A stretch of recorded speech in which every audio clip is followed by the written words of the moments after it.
Olá, boa tarde. Muito boa tarde. Hoje é dia 28 de outubro, agora são 5 horas e 40 minutos. Você está assistindo o Voto J, um programa produzido pelos alunos do Editorial J, o Laboratório de Jornalismo Convergente da Escola de Comunicação, Artes e Design da PUC, a FAMECOS. Nossa equipe, com mais de 30 estudantes de jornalismo, está nas ruas desde as primeiras horas da manhã. Todo esse conteúdo você encontra nas nossas redes sociais com a hashtag VotoJ. Então, fiquem com a gente para acompanhar tudo o que aconteceu de mais importante até agora. E principalmente a apuração da eleição no Rio Grande do Sul e no restante do país. Para acompanhar a apuração e fazer uma análise do cenário político neste segundo turno, estão conosco aqui no estúdio dois convidados muito especiais. Luiz Antônio Araújo, jornalista e professor da Pontifícia Universidade Católica do Rio Grande do Sul.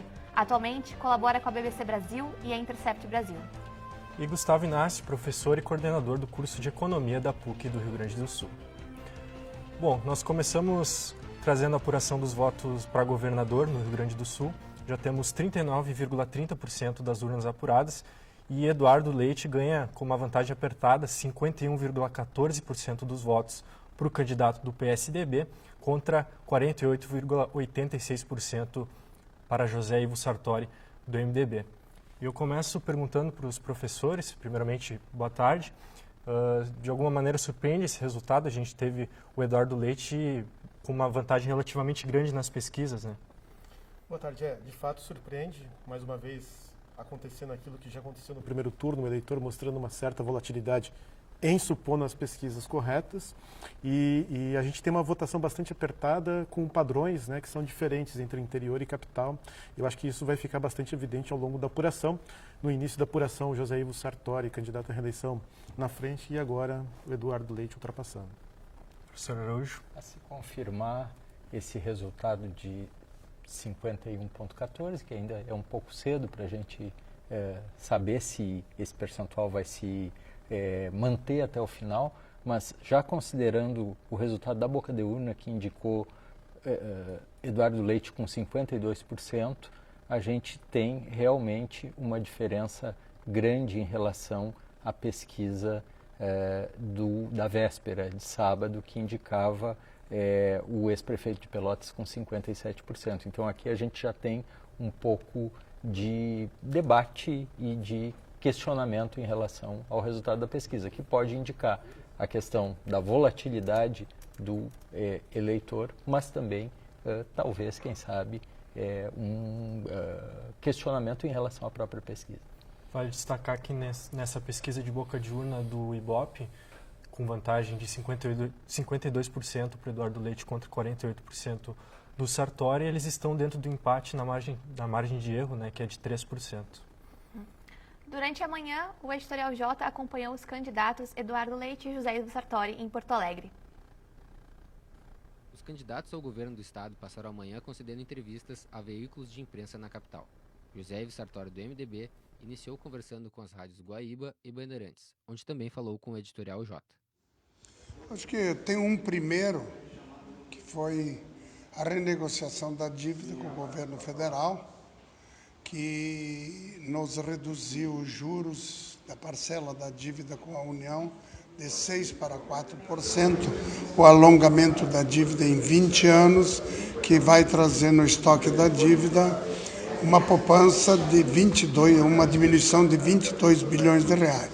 E agora o plano é justamente lutar, como reforçamos no primeiro turno, reforçamos no segundo turno, que é aderir ao regime de recuperação fiscal para que os recursos fiquem aqui no Rio Grande do Sul e não vão para Brasília. Ao chegar na PUC, para uma entrevista no estúdio móvel da Rádio Gaúcha, Sartori encontrou o candidato do PSDB, Eduardo Leite, que começava sua agenda de entrevistas. Candidato, como é que tá? Tudo bem? Bom domingo aí pro senhor. Valeu. Desculpa atrapalhar sua entrevista, né? Espero que o meu seja melhor que o seu. Vai ser o que o povo gaúcho desejar aí, com certeza. Um abraço. Valeu. Obrigado. Boa campanha. Maria Helena. Satisfação, até mais. Após o encontro, Eduardo Leite se deslocou para as rádios Bandeirantes e Pampa, onde falou com a nossa equipe.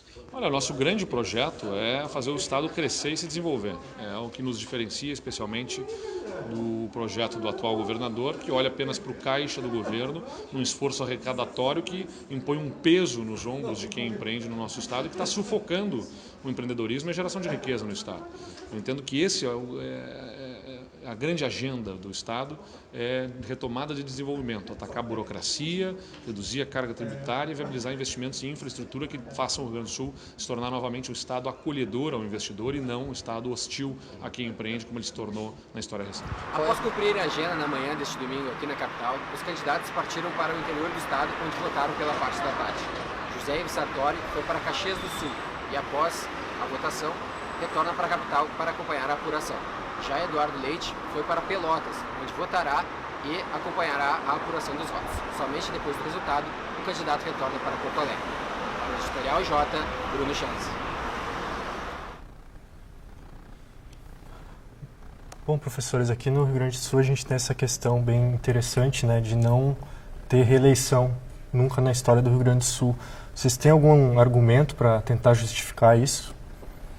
Na realidade a gente já teve reeleições, mas isso antecede inclusive o Estado Novo, o Estado de Getúlio Vargas, o último governador eleito aqui, Borges de Medeiros, que se reelegeu por diversas ocasiões, né?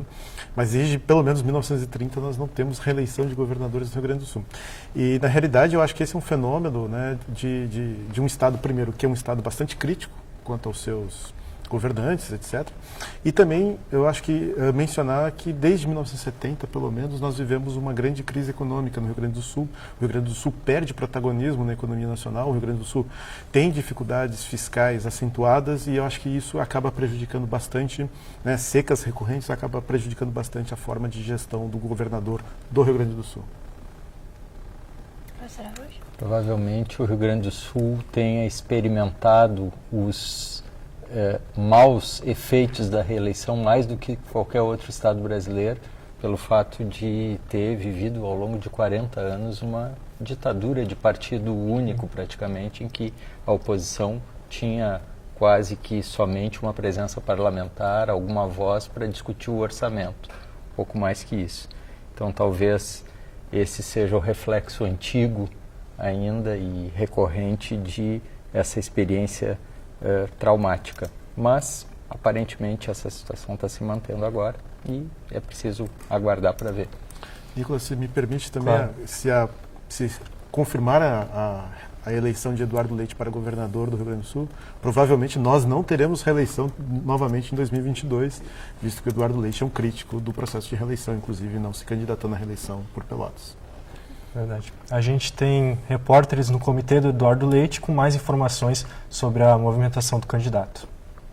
Estamos no comitê do Eduardo Leite. A movimentação ainda é pequena, mas é superior à movimentação do primeiro turno. O candidato ainda está em Pelotas, ele está acompanhando a apuração dos votos na Casa dos Pais, no centro da cidade. Ele vai se dirigir a Porto Alegre por volta das 21h22, quando ele chega e vem direto para o comitê para conceder uma entrevista coletiva. Para o Editorial J, Luísa de Oliveira. Lembrando que você pode acompanhar toda a nossa cobertura pelas redes sociais do Editorial J com a hashtag VotoJ. E se você tiver alguma pergunta, também pode mandar para a gente pela live do Facebook ou pelo Twitter, também com a hashtag VotoJ. Sobre esse segundo turno aqui no estado, professores, o que vocês acharam das estratégias dos dois candidatos? Esteve muito associado ao apoio ao candidato Jair Bolsonaro, né, o Sartori de forma mais evidente na reta final da campanha. Quanto vocês acham que isso também influenciou no voto do eleitor? Na realidade eu acho que as duas campanhas elas tinham propostas bastante parecidas, são projetos bastante parecidos, especialmente no campo econômico, são projetos bastante parecidos. E é claro, o José Ives Sartori saindo em desvantagem do primeiro turno, cerca de 3 pontos percentuais, a dinâmica do segundo turno pede que aquele que busque mais votos tenha uma estratégia mais agressiva. Aqui, no caso, a estratégia mais agressiva do Sartori foi se associar, então, à campanha do Jair Bolsonaro. Lembrando que no primeiro turno, mais da metade dos gaúchos votaram em Jair Bolsonaro, pelo menos do ponto de vista dos votos válidos. E isso acabou, então, convidando o Sartori, né, a se juntar à campanha do Jair Bolsonaro, trazendo também consigo uma rejeição, né, por parte de outros eleitores, mas sendo uma estratégia agressiva. Chamou atenção o fato de que esse apoio Sartori a Bolsonaro, que foi bastante evidente, bastante estridente, chegou a gerar o slogan Sartonaro, ele não se deu sem baixas no próprio partido do governador. Houve integrantes históricos do MDB gaúcho que não aceitaram essa opção. João Carlos Bona Garcia, que é conselheiro do Tribunal Militar, e João Carlos Brum Torres, uma figura, um dirigente importante do MDB que se recusou a seguir no apoio a Bolsonaro. Da parte do Eduardo Leite, a estratégia foi distinta. Embora o PSDB gaúcho tenha marchado com Bolsonaro, o Eduardo Leite decidiu por uma linha um pouco mais matizada, dizendo que tinha críticas a pontos da plataforma do Bolsonaro. Talvez isso tenha contribuído para alavancar a sua perspectiva de vitória no segundo turno. Conheça o perfil do candidato a governo do Rio Grande do Sul, Eduardo Leite, na série Quem São?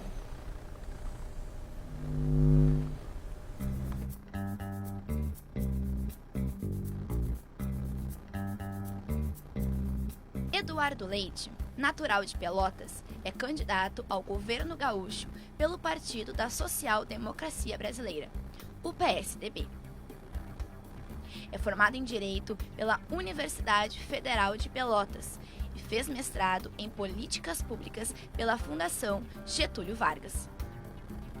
Foi aluno convidado no curso de Gestão Pública da Universidade de Colômbia, nos Estados Unidos.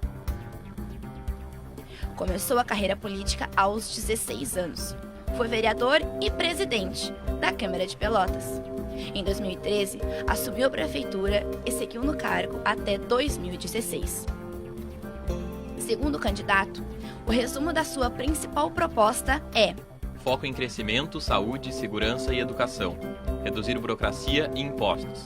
Desenvolver o Rio Grande do Sul, de novo com parceria da iniciativa privada. E o candidato Eduardo Leite segue na liderança na apuração dos votos. Até agora, 53,85% das urnas apuradas. Eduardo Leite tem 51,87% dos votos, contra 48,13% do candidato José Ivo Sartori. Professores, a gente queria uma opinião de vocês. Os debates nesse segundo turno eles foram um pouco mais acirrados. Teve alguma diferença no comportamento dos candidatos, uma vez que passaram para o segundo turno? Eu acho que o Eduardo Leite procurou, nos debates, já partindo, se apoiando na sua vantagem no primeiro turno, uma intervenção mais incisiva, buscando tirar partido, digamos, daquela condição necessariamente mais desgastada do candidato que tenta a reeleição, o governador Sartori. Então, o que a gente viu ao longo dos debates foi algo que foi difícil de se perceber no primeiro turno, em que havia mais candidatos de oposição, mas a gente viu um Eduardo Leite crescendo nos debates e buscando explorar contradições do governador no que toca a relação com o funcionalismo, no que toca propostas em relação à renegociação da dívida do Estado e outras. Vimos, inclusive, o Leite saindo um pouco daquela serenidade que foi um pouco a sua marca ao longo da campanha e tentando assumir uma postura um pouco mais agressiva. E o Sartori, por outro lado, tentou tirar partido disso, mostrando que tinha uma estratégia de governo pensada, refletida e que era mais experiente do que o seu adversário. O que a gente vai ver é resultado de como o eleitor percebeu essas diferenças. Evidentemente que as duas posturas são posturas muito pensadas, muito planejadas no sentido de como se colocar diante de um eleitor que, num estado em crise como o Rio Grande do Sul, evidentemente está cansado de promessas, de discursos e de partidos de uma maneira geral. Um dos pontos bastante abordados nessa eleição para nacional também, mas governador principalmente, é a questão das privatizações, né? O Eduardo Leite tinha um posicionamento em relação ao Banrisul, depois ele voltou um pouco atrás. Como é que tu vê? Eu acho que assim, esse segundo turno foi importante, né, explorando a pergunta anterior, porque os debatedores, os candidatos puderam explorar as vantagens e desvantagens de cada um. Especialmente o governador Sartori apontou na suposta imaturidade do Eduardo Leite e na sua própria experiência como um argumento para convencer os eleitores. E eu acho que a questão das privatizações, ela toca nesse ponto, no sentido de que o PSDB, principalmente a partir da posição pessoal do Eduardo Leite no primeiro semestre, foi contra a proposta do governador em relação a plebiscito. A lei do Rio Grande do Sul prevê a necessidade de um plebiscito para se privatizar qualquer empresa pública. O governador submeteu esse projeto à Assembleia pedindo essa autorização e o PSDB negou. Eu acho que aqui já começou a estratégia eleitoral, porque um plebiscito que fosse junto com as eleições a respeito de privatizações marcaria ainda mais a posição do governador Sartori como um defensor das privatizações. Então, em certo sentido, o PSDB ter se posicionado contra no primeiro semestre ao plebiscito, né, ajudou o Eduardo Leite a também defender essa causa e não ter essa bandeira roubada, digamos assim, pelo governador Sartori. Acho que isso foi importante. Do ponto de vista de governo, agora existe a expectativa de que o Eduardo Leite eventualmente possa resubmeter a proposta para a Assembleia. A Assembleia agora tem uma composição diferente e quem sabe até mais propícia a favor das privatizações, ou pelo menos a favor dos plebiscitos, prevendo as privatizações das empresas públicas. Nós recebemos uma pergunta na live do nosso Facebook, uma pergunta do Gabriel Brunelli. Qual a opinião de vocês sobre as propostas do Jairo Jorge quando comparado aos dois candidatos que concorrem nesse segundo turno? Acreditam que ele possa vir como forte candidato na próxima eleição? Antes dos professores, só lembrar que o Jairo Jorge apoiou o Sartori, né? Sim. Diferentemente do PDT gaúcho, que se manteve neutro.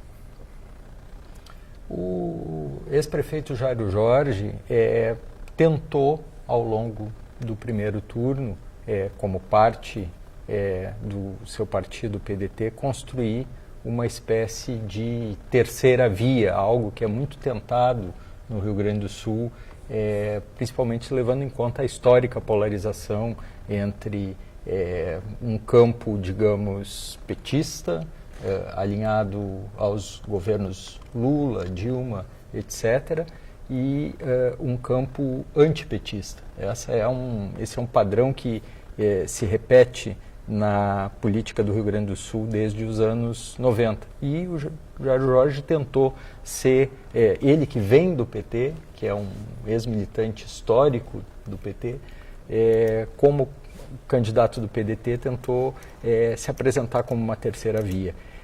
Eu acredito que o problema que ocorreu nessa eleição para esse tipo de estratégia foi justamente o de que a tendência da eleição do país inteiro foi uma tendência à polarização, e esse discurso mais mediado era um discurso que tinha pouco espaço. A decisão de apoiar Sartori é uma decisão que se enquadra nessa perspectiva de ser um tipo de político crítico em relação aos rumos do Estado, mas que ao mesmo tempo se dispõe a fazer alianças, fazer acordos, elogiar pontos positivos, que foi um pouco o que o Jairo Jorge fez já desde o primeiro turno. Bom, façam como o Gabriel Brunelli, mandem perguntas na nossa live. Dentro do possível, vamos passar para os professores. A gente apresentou o perfil do Eduardo Leite, agora a vez de José Ivo Sartori, atual governador e candidato à reeleição no Rio Grande do Sul.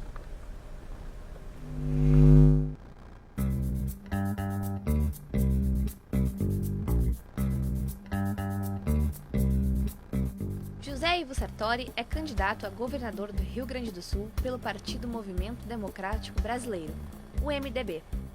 Nascido em Farroupilha, seu primeiro contato com a política foi como tesoureiro do Grêmio Estudantil. Cursou filosofia na Universidade de Caxias do Sul, onde foi presidente do diretório acadêmico. Foi vereador e prefeito de Caxias. Como deputado estadual, presidiu a Assembleia Legislativa e desde 2014 é governador do Rio Grande do Sul. Segundo o candidato, o resumo da sua principal proposta é: federalizar ou privatizar estatais energéticas para adesão ao regime de recuperação fiscal, com alívio de 11,3 bilhões de reais no pagamento da dívida, concentrar no que é essencial ao cidadão.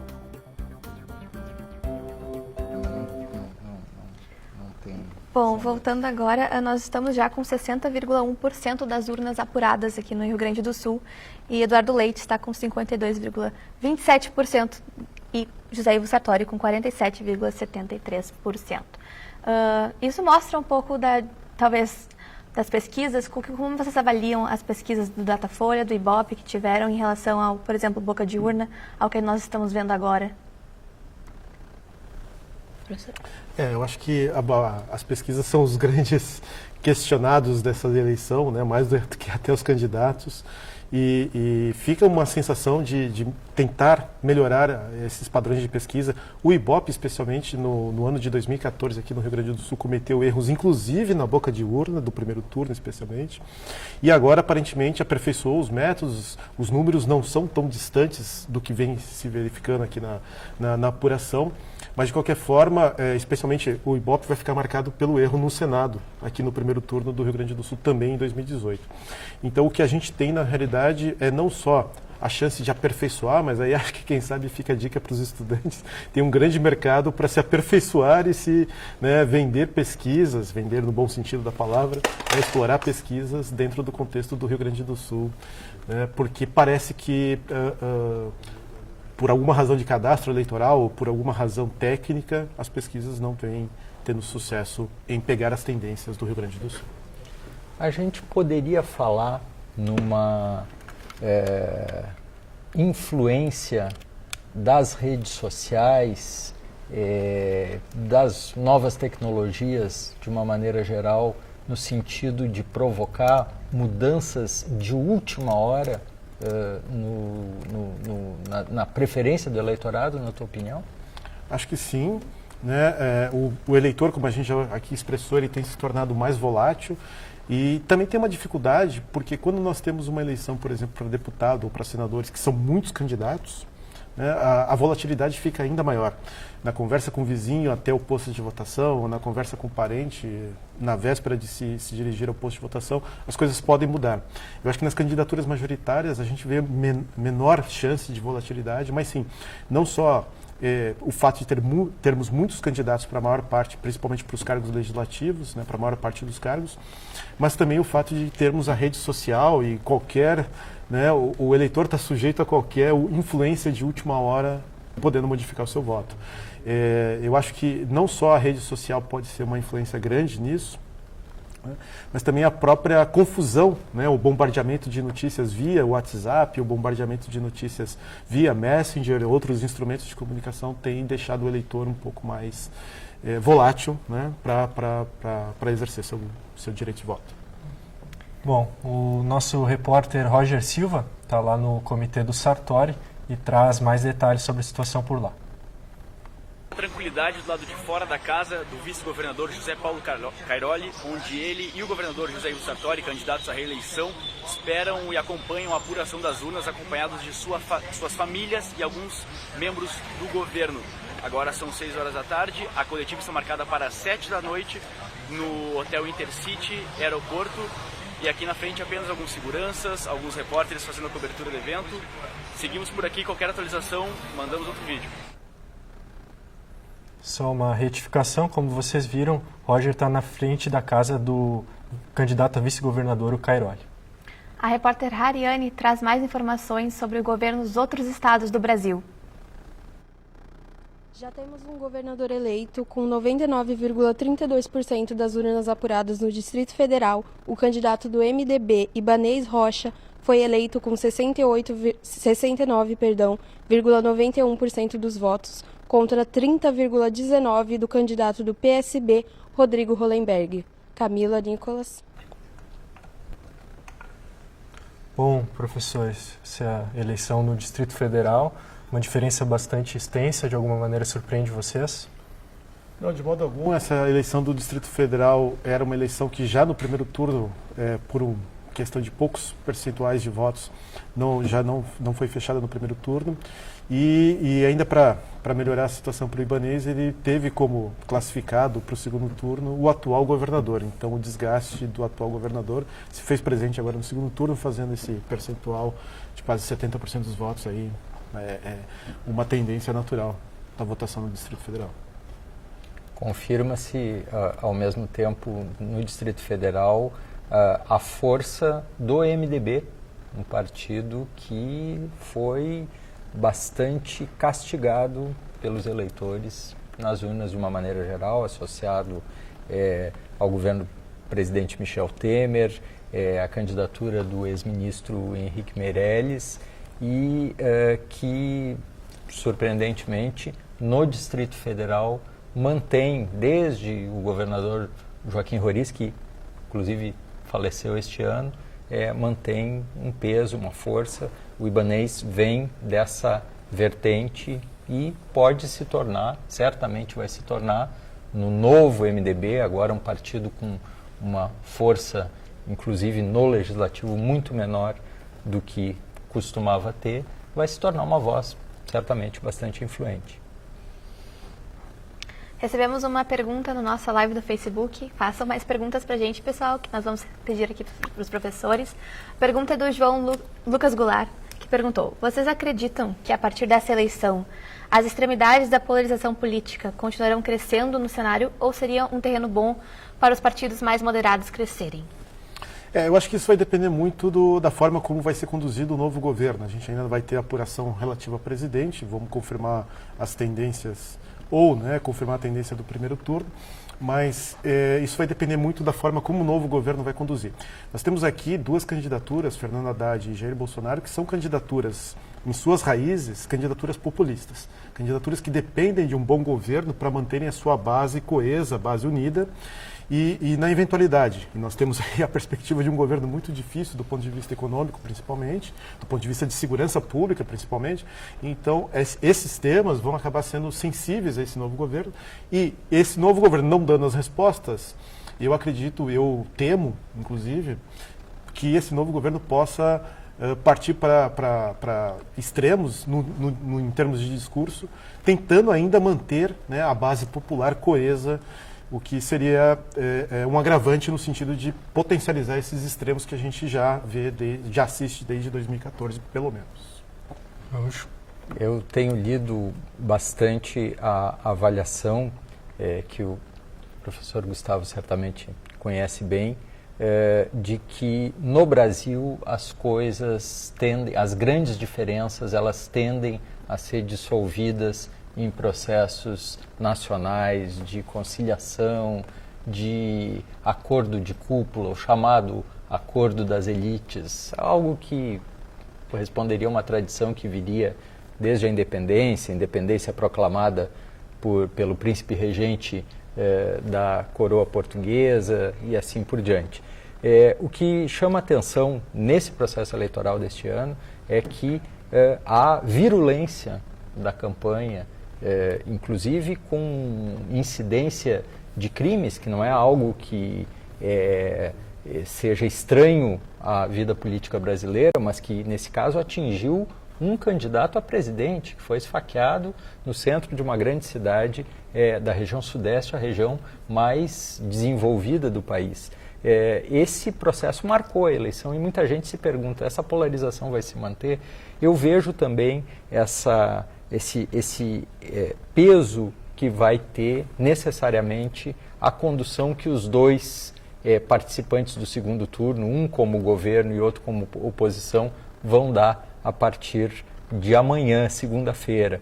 Porém, o ex-ministro Delfim Neto diz que o grande desafio de um presidente eleito é, a partir do dia 1º de janeiro, abrir a quitanda, oferecer berinjelas e garantir que haja dinheiro no caixa sempre que o freguês necessitar. Disse isso, essa citação foi feita pelo jornalista Hélio Gaspari na sua coluna da Folha de São Paulo de hoje.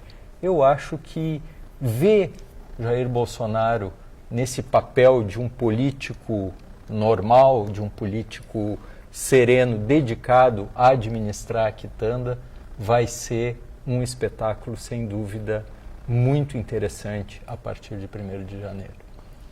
E já que estamos falando de Jair Bolsonaro, vamos chamar a nossa repórter Luísa Soares, que está lá no Parcão, onde os eleitores do Bolsonaro se concentram.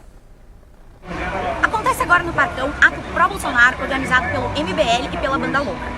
A Avenida Gate tem o sentido sul-norte bloqueado para a realização do evento. A expectativa é que mais manifestantes e eleitores de Bolsonaro compareçam às ruas após a apuração das urnas. Para o Editorial J, Luísa Soares. Bom, a gente segue acompanhando a apuração dos votos aqui no Rio Grande do Sul para governador. A gente lembra que para presidente somente após as 7 horas, quando será fechada as urnas lá no Acre, né, que por questão de fuso horário. Aqui no Rio Grande do Sul a gente tem 69,41% das urnas apuradas. Eduardo Leite segue na frente com 52,35% e José Ivo Sartori tem 47,65%. Uma informação que acabou de entrar aqui pelo Twitter, o nosso repórter Eduardo Polidori tweetou, você pode acompanhar pela hashtag VotoJ. Minas Gerais teve seu governador eleito. Romeu Zema teve 70,35% dos votos válidos. Partido Novo, portanto, fazendo o primeiro governador, né? Havia muita expectativa quanto ao desempenho do Novo nestas eleições e acredito que para os eleitores do Novo foi bastante positivo, né? Sem dúvida. E o Novo é um partido que teve resultados expressivos em vários estados da federação nessa eleição. Aqui no Rio Grande do Sul, por exemplo, o deputado federal mais votado. E vai ser uma experiência interessante em Minas Gerais. Minas Gerais, tal como o Rio Grande do Sul, vive uma crise financeira, né? E o Partido Novo, a princípio, né, colocou o Gustavo Franco, ex-presidente do Banco Central, para assessorar o Romeu Zema nas questões econômicas. Então vai ser uma experiência interessante do ponto de vista de administração, sobretudo considerando, né, e o Zema já deu várias declarações durante a campanha nesse aspecto, sobretudo considerando a relação difícil que provavelmente ele terá com a Assembleia Legislativa de Minas Gerais, visto que o Partido Novo elegeu apenas 4 deputados estaduais, numa Assembleia Legislativa de cerca de 50 e poucos deputados. Acredito que vai ser necessária muita conversa, né, ele aposta nisso, e, ao mesmo tempo, uma crise financeira terrível afetando Minas Gerais. De resto, eu acho também que esse é uma pauta para o próximo presidente, que vários governadores, Rio Grande do Sul, Minas Gerais, sobretudo, Rio de Janeiro, né, terão acesso ao novo presidente e tentarão equacionar em bloco, penso, essas questões. Até o momento, eles têm tentado solucionar essas questões no varejo, cada um tratando do seu estado. Acho que seria mais efetivo se eles se juntassem e agora há um alinhamento, me parece. A eleição do Rio de Janeiro tende a ser vencida pelo Wilson Witzel, com o Romeu Zema de Minas Gerais, com o Eduardo Leite aqui no Rio Grande do Sul. Talvez haja um grande alinhamento na busca de uma solução também para a crise financeira dos estados. Esse é o principal desafio do Partido Novo em Minas Gerais. Professor Araújo, o crescimento do Partido Novo, o liberalismo vem em alta no Brasil, e tanto na Assembleia Legislativa quanto agora elegendo seu primeiro governador, o Novo crescendo no cenário político brasileiro, né? Eu não me recordo de um partido recém-criado, o Novo tem alguns meses de existência, que tenha obtido já na primeira eleição o governo de um dos maiores estados mais populosos e mais importantes do ponto de vista econômico, do ponto de vista político no Brasil. Isso, sem dúvida, não pode ser explicado sem levar em conta a conjuntura política e administrativa do estado de Minas Gerais, que é um estado que enfrenta dificuldades há bastante tempo. O Aécio Neves, o ex-governador Aécio Neves, se viu às voltas com os problemas financeiros graves de Minas Gerais. Depois o seu antigo vice, hoje o governador Anastasia, enfrentou a mesma situação e agora os mineiros dão a chance à oposição com 70% dos votos, uma votação avassaladora, na tentativa de encontrar uma solução. Me chama a atenção e aguardo com também expectativa para ver como vai ser a relação do governador Zema com um futuro presidente a ser eleito, Bolsonaro ou Haddad, porque certamente as soluções passarão por uma negociação com Brasília. Se me permite, Nicolas, inclusive o Romeu Zema, em Minas Gerais, ele cresceu, né, foi atribuído o seu crescimento na reta final do primeiro turno, ele já vinha numa tendência crescente, mas foi atribuído o seu crescimento na véspera da eleição ao fato dele declarar apoio ao Jair Bolsonaro, né, no encerramento do último debate televisionado. Então, acredito que, de fato, né, se for confirmada a vitória do Jair Bolsonaro, acredito que o Romeu Zema e Jair Bolsonaro poderiam, a princípio, ter uma conversa já que parte de um alinhamento, pelo menos eleitoral. Essa questão é interessante, professor, porque o Partido Novo, vários declararam apoio ao Bolsonaro, embora o partido tenha teoricamente se mantido neutro. E aí a gente entra na questão sobre o liberalismo econômico e o liberalismo de costumes. Como é que vocês enxergam o posicionamento do Novo nesse contexto? Eu acho que dentro do Novo, né, dentro do Partido Novo, a gente tem as duas tendências manifestas, tanto a de liberalismo econômico com conservadorismo social, bem como a de liberalismo econômico e liberalismo de costumes, enfim. Eu acho que não dá para falar, eu pessoalmente acho, como professor de economia, acho que não dá para falar de liberalismo econômico sem falar dos demais liberalismos, liberalismo de religião, de costumes, de liberalismo político, né? E a gente tem, né, dificilmente a gente tem no mundo um caso de sucesso de aplicação de liberalismo econômico sem os demais liberalismos serem manifestos. Então, o Partido Novo está construindo, me parece, essa ideologia. O professor Araújo falou da primeira eleição do Partido Novo, na verdade, a segunda eleição, né? Nós tivemos as eleições municipais em 2016. E esse crescimento é próprio, né? A gente assistiu isso dentro do PSOL, do Partido Socialismo e Liberdade, a gente assistiu isso dentro do PT, que foram partidos orgânicos na história recente do Brasil. E esses conflitos vão ser balanceados no decorrer do processo de construção do Partido Novo. Agora, há que se considerar que é uma eleição muito injusta você escolher entre Jair Bolsonaro, de novo, os extremos, né? Jair Bolsonaro e Fernando Haddad. Então, quase todos os partidos que perfazem o centro, de alguma forma centro-direita ou centro-esquerda, estiveram entre a cruz e a espada nessa eleição.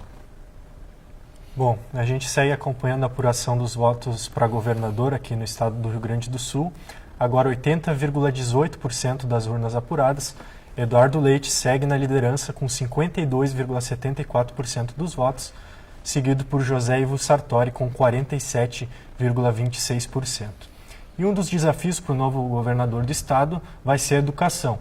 O Editorial J visitou diferentes instituições de ensino para descobrir o que os alunos acreditam que deve melhorar na educação do estado. O Rio Grande do Sul foi um dos estados que menos investiu em educação entre 2004 e 2015. Para entender o impacto disso, mais de 70 estudantes de diferentes instituições responderam a um questionário feito pela equipe do Editorial J, que perguntava qual a prioridade para o ensino no estado.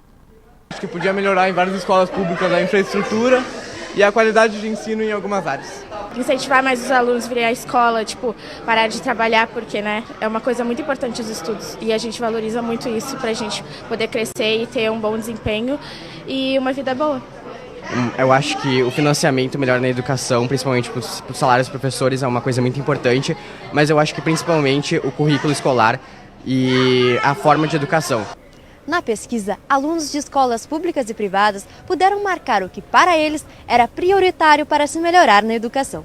A opção mais escolhida foi a do aumento dos salários dos professores, seguido de infraestrutura das escolas. A baixa remuneração de profissionais da educação é uma realidade que afeta a vida desses trabalhadores. A professora Isadora trabalha na Escola Estadual Imperatriz Leopoldina há 4 anos. Desde 2016, ela enfrenta dificuldades para se manter.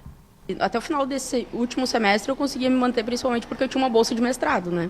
Então agora, só com o salário do estado, eu estou recém-tateando como é que vai ser a experiência, né? Mas não está sendo fácil, eu estou contando, na verdade, com a ajuda da família, assim, até eu conseguir ampliar minha carga horária, porque eu estava com uma carga horária bem reduzida.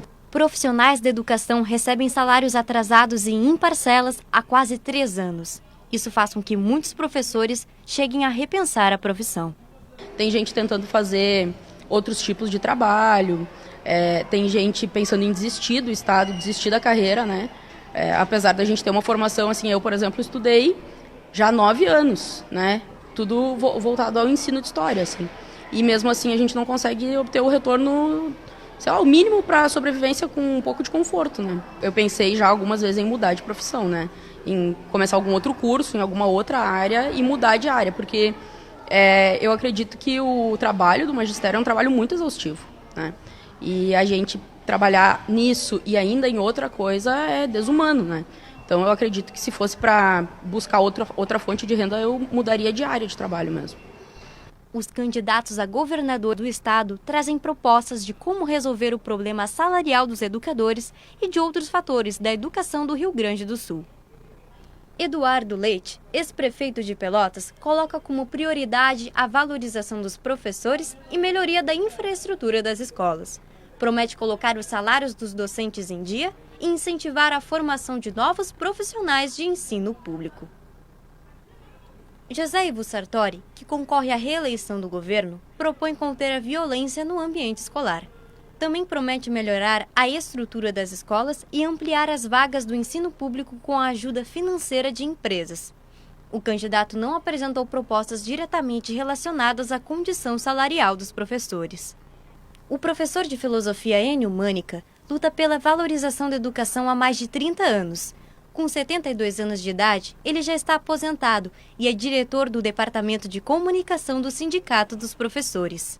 Nós estamos enfrentando um governo que não atendeu nenhuma das nossas reivindicações, não deu nenhum reajuste salarial e a categoria está vivendo na miséria, né? E a situação é tão difícil, tão complicada, que vocês já devem ter visto aí muito suicídio de professores e professoras, né?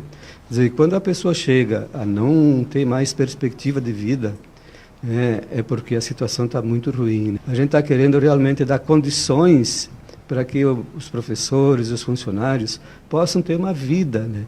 Não é mais nem dizer vida digna, né? Porque se estão tirando a vida, nem vida mais podem ter. Ele ressalta a importância dos eleitores pesquisarem sobre os candidatos e refletirem sobre as propostas educacionais de cada um. Ver quais são os dois candidatos, qual é os compromissos que eles tiveram na sua vida, né, que eles defenderam, né, para fazer uma escolha que realmente venha, né, em defesa da educação, em defesa da democracia, porque nós estamos vivendo um momento muito difícil, não é só aqui no Brasil, né? Infelizmente, no mundo todo, né, a democracia está em risco. Mesmo diante dessa desvalorização, o professor Enio se mantém confiante na luta pela melhoria da educação. Não tem país nenhum, o Estado nenhum, né, que cresce, que desenvolve sem educação, sem investir em educação. E nós não temos investimento em educação, nós não temos investimento nas condições de trabalho dos professores, dos funcionários e no seu salário. Então, é um momento muito difícil, realmente, para toda a categoria. O professor e pesquisador Adalmir Marchetti é especialista em crescimento e desenvolvimento econômico. Ele explica como o Rio Grande do Sul chegou a essa crise financeira que impossibilita o pagamento efetivo dos salários. A gente tem 3 causas principais da crise do Estado. A primeira é a dívida do Estado, que é uma dívida que já vem de muito tempo.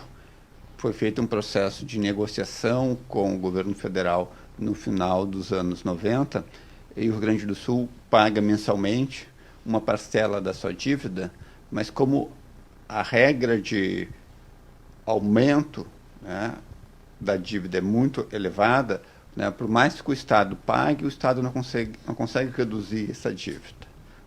O segundo aspecto tem a ver com a questão das aposentadorias dos funcionários públicos.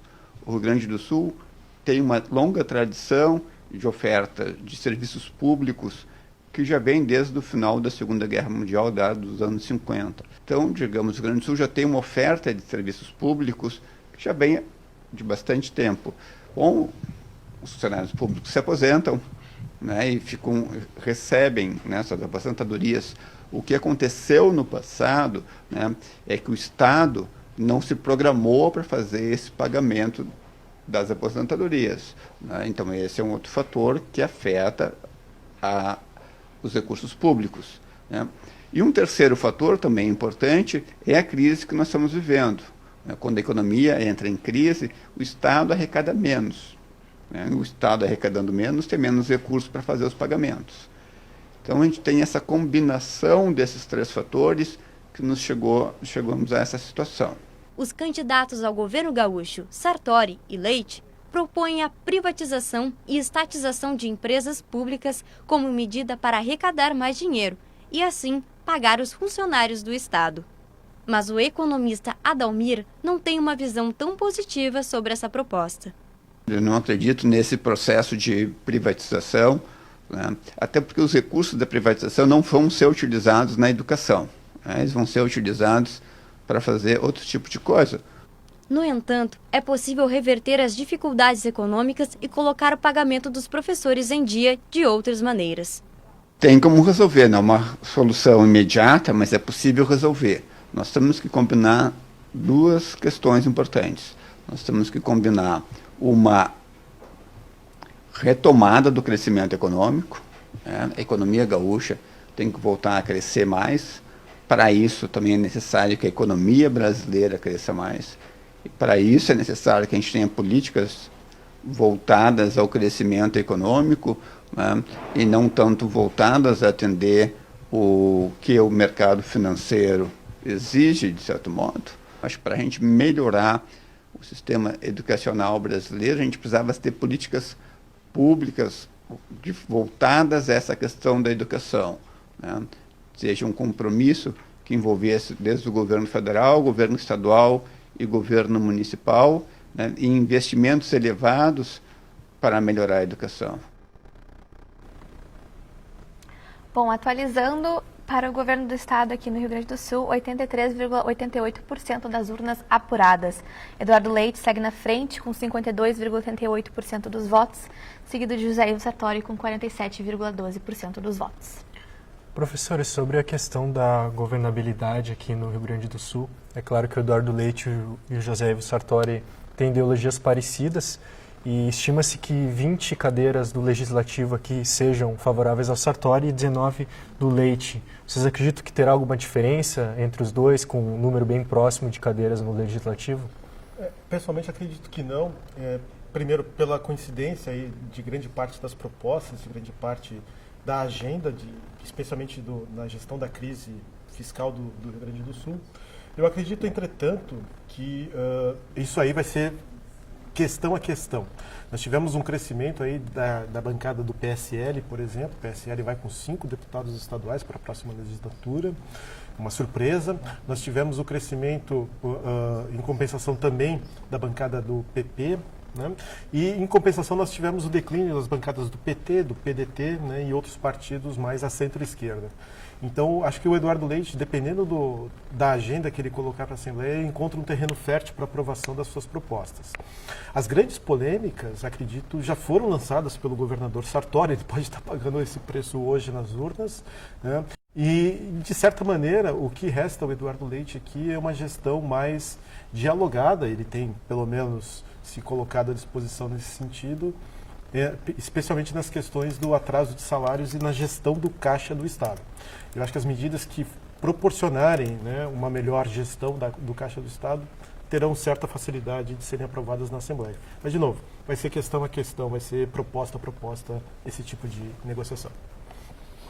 O PSDB teve 2 experiências de governo no Rio Grande do Sul. Uma delas com João Gilberto Lucas Coelho, que foi vice-governador do ex-governador Colares.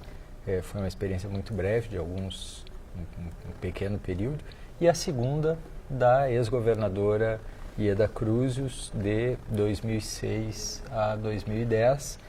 Um governo marcado por crises, especialmente na relação com a sua própria base de apoio e também por escândalos, como o caso da Operação Rodan, o escândalo do Detran. Provavelmente, Eduardo Leite tem essas 2 experiências como parâmetro e tentará buscar um outro tipo de forma de relação com a Assembleia, onde o PSDB continua sendo um partido minoritário, como foi nas outras 2 vezes em que governou o Estado. Bom, A nossa repórter Luísa Soares está acompanhando a movimentação na manifestação pró-Bolsonaro lá no Parcão. Ela tem mais detalhes. Não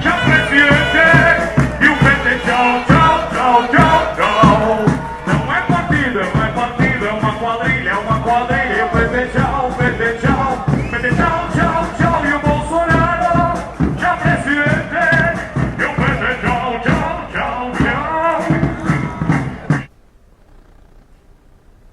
Essa manifestação, professores, o Bolsonaro adquiriu um eleitorado bem fiel às ideias dele. As pesquisas de intenção de voto apontavam cerca de 94% de certeza no voto, de convicção. Como é que vocês enxergam esse eleitorado do Bolsonaro? O Bolsonaro ele tem, né, como eu já falei anteriormente, uma verve populista. Eu acho que isso, no espírito do brasileiro, encaixa muito bem. Nós tivemos, desde 1930, inúmeros políticos se destacando precisamente pelo populismo. O Bolsonaro traz isso de volta, assim como o Lula também já trouxe. E, na verdade, o Bolsonaro ele tem, não que ele vai corresponder exatamente a esse sentimento, mas ele reúne 3 sentimentos que parte do eleitorado buscava. Primeiro, o antipetismo. Parte do eleitorado, já desgastado com as propostas do PT e com a crise econômica especialmente, procurava um candidato antipetista. Segundo, a ideia da anticorrupção. Né? Vamos ver se isso vai se provar verdadeiro na vida anterior, na vida política anterior do Bolsonaro. Isso não é verdade, mas o eleitorado enxergou a ideia da anticorrupção também no Jair Bolsonaro. E, finalmente, um terceiro elemento é a pauta da segurança pública.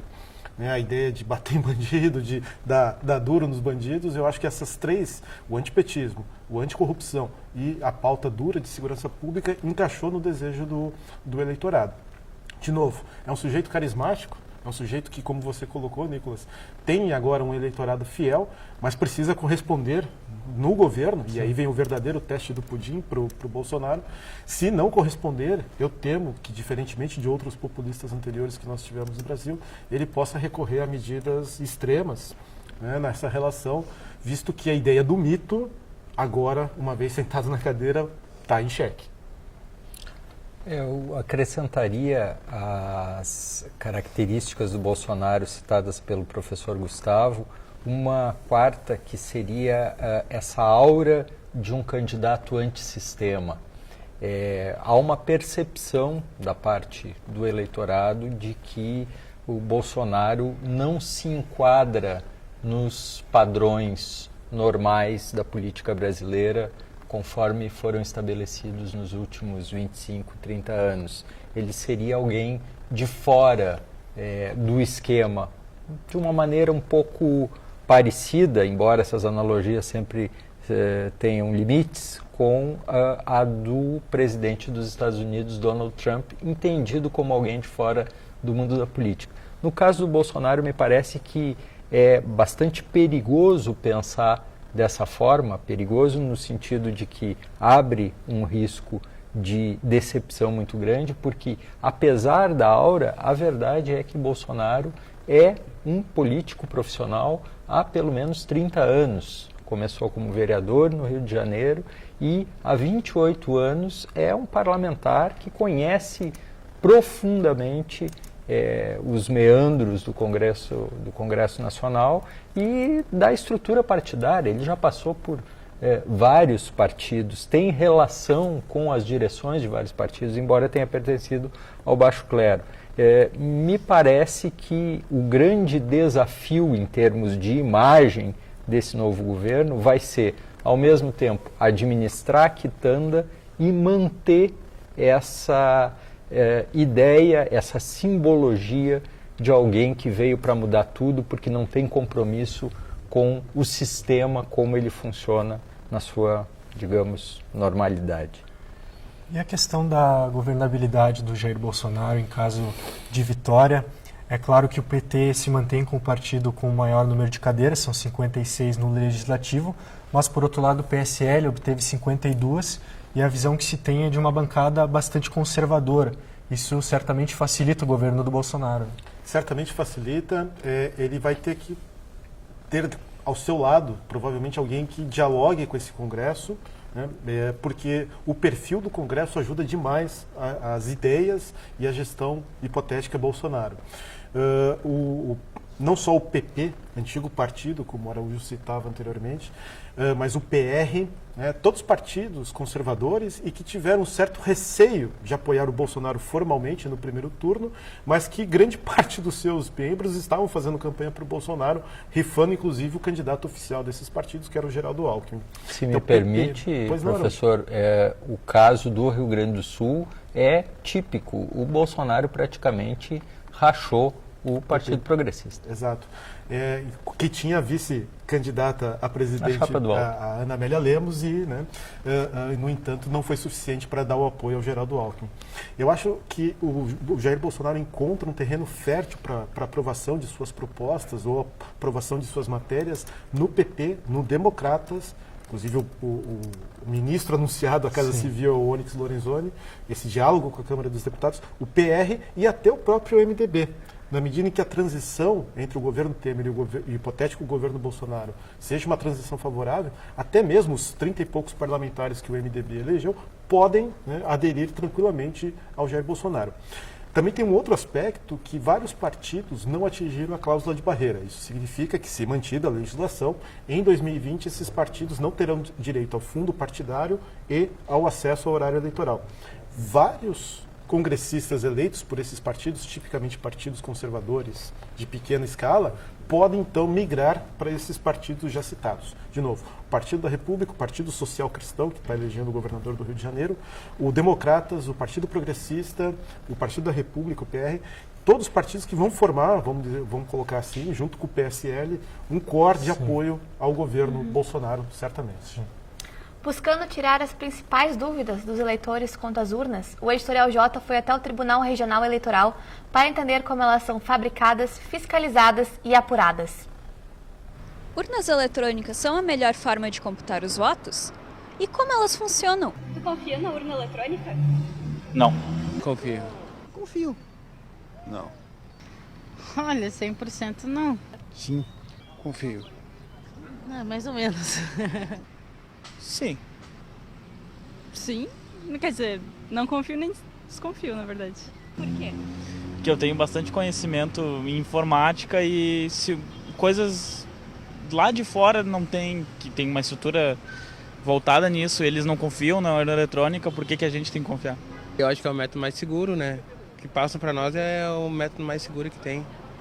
Eu acho que a gente pode confiar nela, assim. Eu acho que acredito na veracidade, assim, do que realmente é colocado nas urnas eletrônicas. Porque já foi comprovado de fraude nela.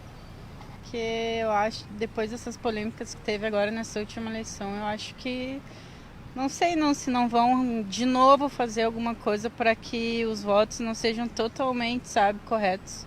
Tem que confiar na justiça, né? Porque eu acredito que o Brasil está muito bem estruturado com relação a essa parte de processamento de dados. Pessoas competentes, né? Tem adultos, jovens, todos eles trabalhando nesses sistemas. É muito difícil de haver qualquer tipo de trapaça. Eu não gosto nem de votar, mas esse dia deu problema, né, nas urnas. Mas eu não gosto. Porque eu não acho que vai ser uma alteração na urna que não teria caído fora, não teria sido divulgado, não teria... Sei lá, eu acho que é muito difícil tu esconder uma alteração na urna. Eu não acho que sejam manipuladas, mas eu não sei, não tem nenhuma prova, mas não duvido, digamos assim. Durante esse período eleitoral, dúvidas, incertezas e desconfianças surgiram nos eleitores. Notícias falsas sobre as urnas começaram a viralizar na internet nas vésperas da eleição. Um exemplo é um vídeo que mostra a urna preenchendo automaticamente o voto no presidenciável Fernando Haddad. Esse foi compartilhado no primeiro turno e desmentido pelo Tribunal Superior Eleitoral. A fiscalização ela ocorre em várias etapas, assim, se a gente for olhar desde lá do momento, assim, um período 6 meses antes da eleição, tá? O desenvolvimento do código ele é aberto para que entidades representativas da sociedade possam fazer a fiscalização, acompanhar o desenvolvimento e inspeção do código. Essas entidades elas são os partidos políticos, tá? O Ministério Público, a OAB, a Sociedade Brasileira de Computação, os departamentos de TI das universidades, o Conselho Regional de Engenharia e Agronomia, o STF, a Controladoria Geral da União e o Congresso. Todos eles podem indicar um representante, então, para fazer o acompanhamento e fazer a inspeção e fiscalização desse código. A urna eletrônica, ela é um projeto desenvolvido pelo TSE, inteiramente desenvolvido pelo TSE, tá? Só que o tribunal, o TSE é um tribunal de justiça, então não fabrica urnas eletrônicas. Então, esse processo de fabricação da urna, ele é feito por licitação. Então, as empresas que têm tecnologia necessária para preencher todos os requisitos de segurança que são colocados em edital para a fabricação das urnas é quem acaba fabricando. Nos últimos anos, eu acho que desde 2004, 2006 em diante, aí, tem a empresa que tem fabricado a urna eletrônica é a Diebold, que é a fabricante da maioria dos caixas eletrônicos das instituições bancárias que a gente tem no país. O software da urna, ele é totalmente desenvolvido dentro do TSE por uma equipe do TSE. Os eleitores podem conferir a apuração das urnas de qualquer sessão eleitoral. Para isso, eles podem baixar o aplicativo Boletim na Mão, disponibilizado pela Justiça Eleitoral Brasileira. Quando encerra a votação lá, que o mesário digita aquele código de encerramento da urna eletrônica ali, ela emite esse boletim de urna, que é um documento público que ele relaciona todos os candidatos que receberam votos naquela sessão. Tá? Esse documento ele é separado por cargos, então primeiro vem deputado federal, depois deputado estadual, senadores, governador e presidente. Tá? Então esse documento ele é distribuído, uma cópia para os fiscais presentes, uma cópia fica com o presidente de mesa, outra é afixada na sessão e 2 cópias vão para os cartórios eleitorais. Tá? No final desse boletim de urna, ele tem um QR Code, que é basicamente um código de barras bidimensional. Esse aplicativo, basicamente, ele serve para capturar esse QR Code, tá? E trazer toda a informação do boletim de urna, porque o boletim de urna, dependendo da quantidade de candidatos que receberam votos, ele pode ser muito extenso. São Paulo chega a ter 6, 7 metros, né, devido à quantidade de candidatos. Então, tu captura esse QR Code, ele traz toda a informação do BU para dentro do teu celular e tu pode capturar quantos boletins de urna vocês quiserem na sessão eleitoral. No primeiro turno das eleições desse ano, 2.400 urnas tiveram de ser substituídas após apresentarem defeito. No Rio Grande do Sul, 39 urnas foram substituídas. Dessas, uma foi substituída por cédulas de papel. A urna ela foi feita para se recuperar de tolerância a falhas, a gente chama, né? Ela foi feita para se recuperar de erros. Então, basicamente, quando a urna apresenta um problema, o primeiro procedimento é desligar ela e ligar ela de novo. Né? Então, ela, na reinicialização, mesmo que um eleitor estivesse votando e interrompesse a votação desse eleitor sem ele ter terminado o voto, no momento que a urna reinicia, o eleitor começa a votação dele do início para o fim, porque o voto ele só é gravado ao final da sequência de todos os cargos.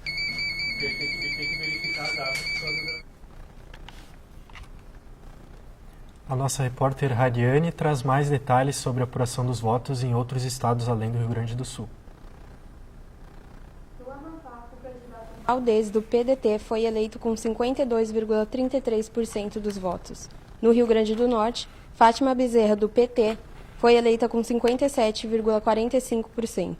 Em Santa Catarina, Comandante Moisés, do PSL, tem 71,09% também eleito. Em Sergipe, Belivaldo, do PSD, foi eleito com 64,66% dos votos. Camila, Nicolas. Obrigado, Rariane. Professores, de alguma maneira, essas eleições em outros estados dão indícios do que está para vir daqui a pouquinho na apuração para a presidência? A gente comentava sobre o PT ter um reduto agora limitado ao Nordeste. Na verdade dá sim, Nicolas. Nós estamos a 9 minutos aí da apuração de presidente ser aberta.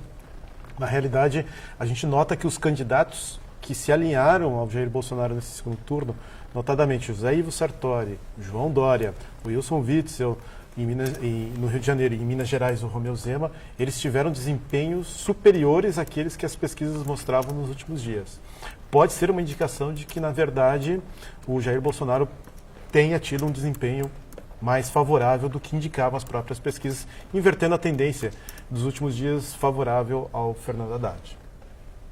A gente justamente comentava que 2 casos especificamente em que se mostrava uma grande diferença, se mostrou uma grande diferença entre as pesquisas de sábado e, em primeiro lugar, a boca de urna e depois os resultados até agora, que são os casos de São Paulo e do Rio de Janeiro, tiveram um desfecho amplamente favorável ao Bolsonaro. O próprio Flávio Bolsonaro aqui no Twitter já está dizendo que o bom desempenho dos candidatos a governador que fizeram a campanha atrelada ao Bolsonaro dá boas expectativas para a sua campanha em relação à presidência.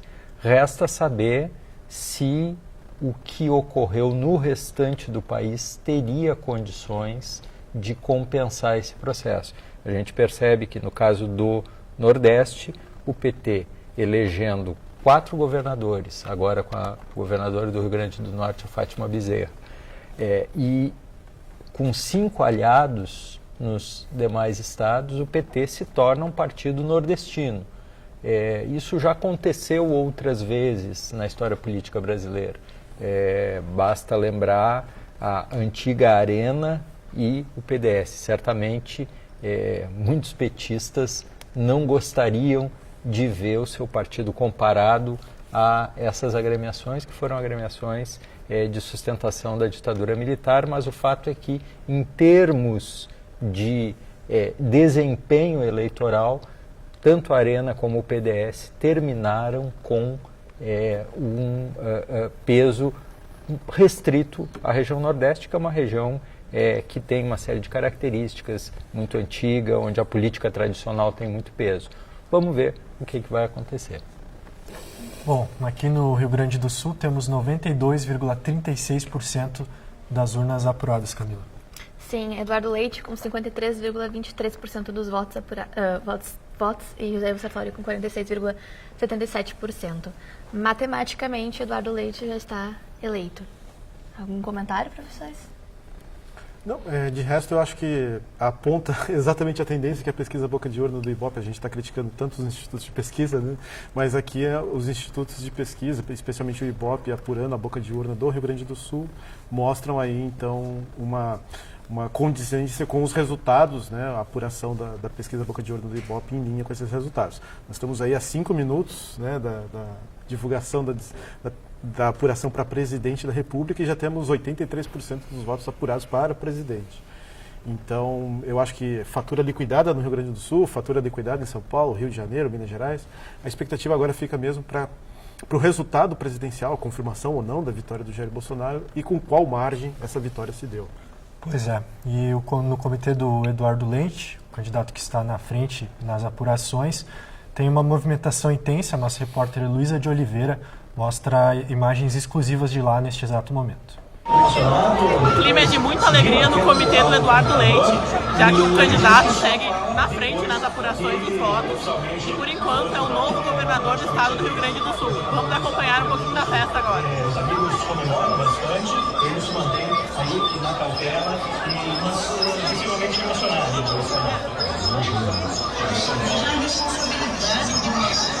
Um rapaz dessa idade assumir um estado quebrado como o Rio Grande do Sul é muita coragem.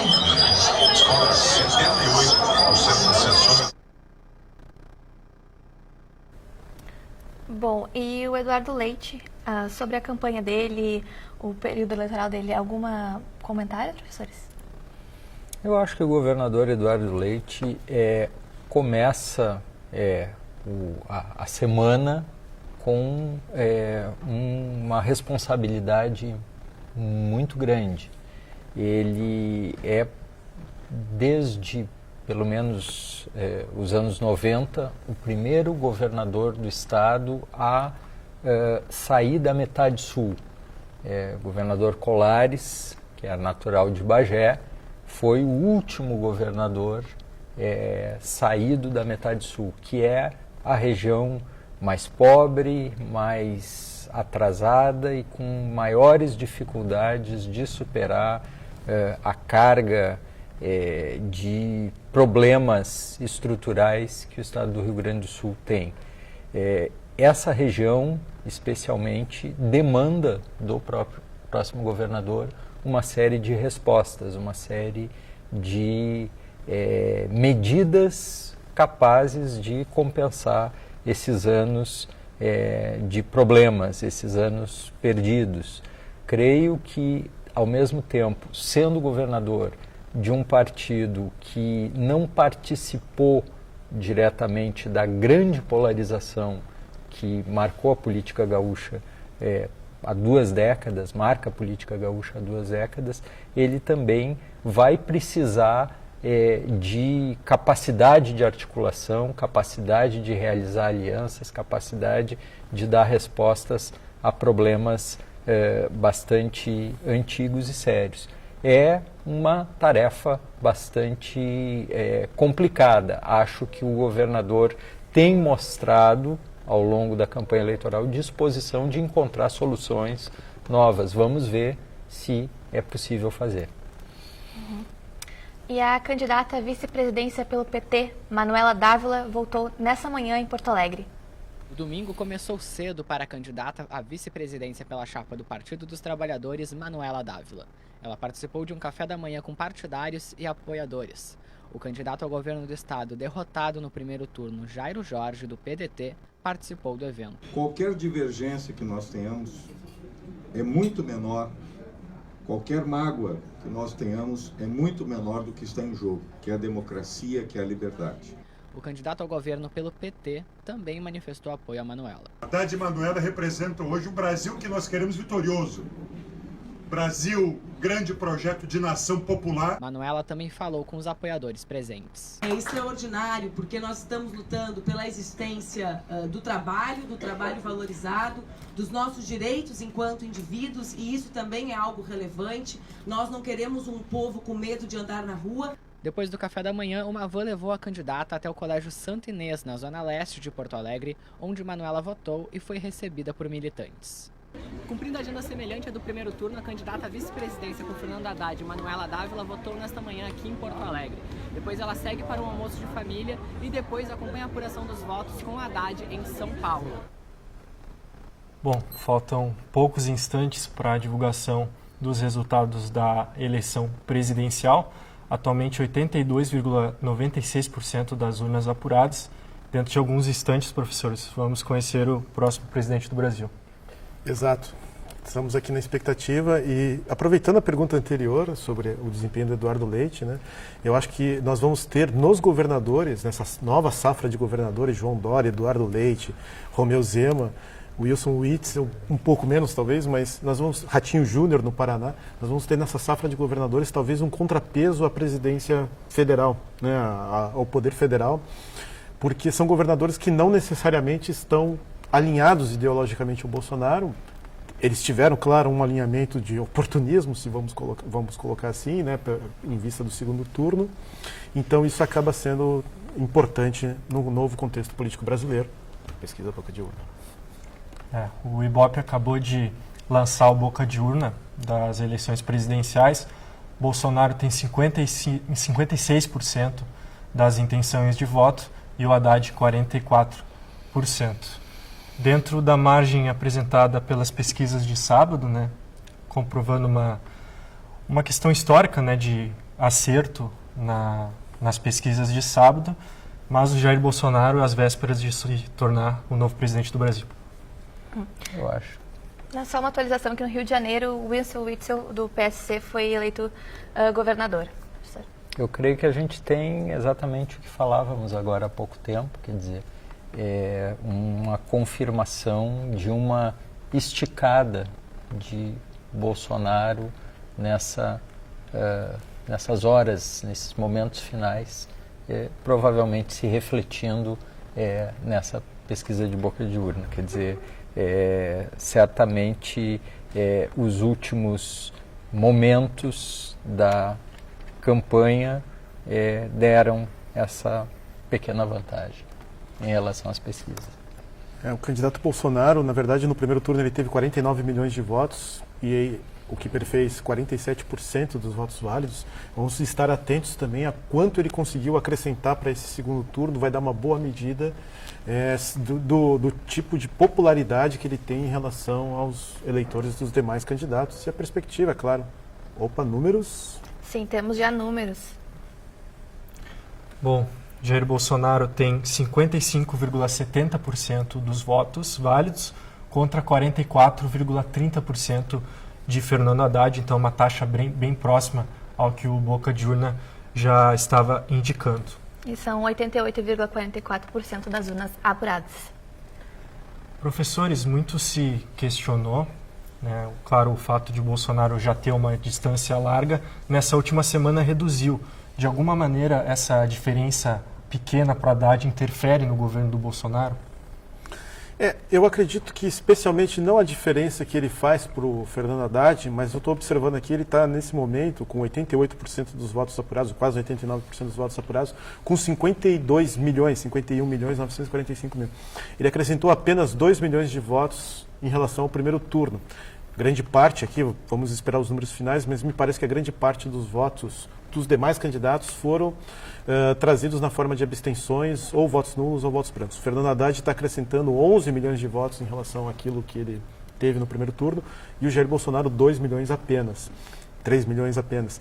Então, acho que esse é um número mais expressivo, no sentido de que a rejeição e as abstenções acabaram sendo decisivas nesse segundo turno.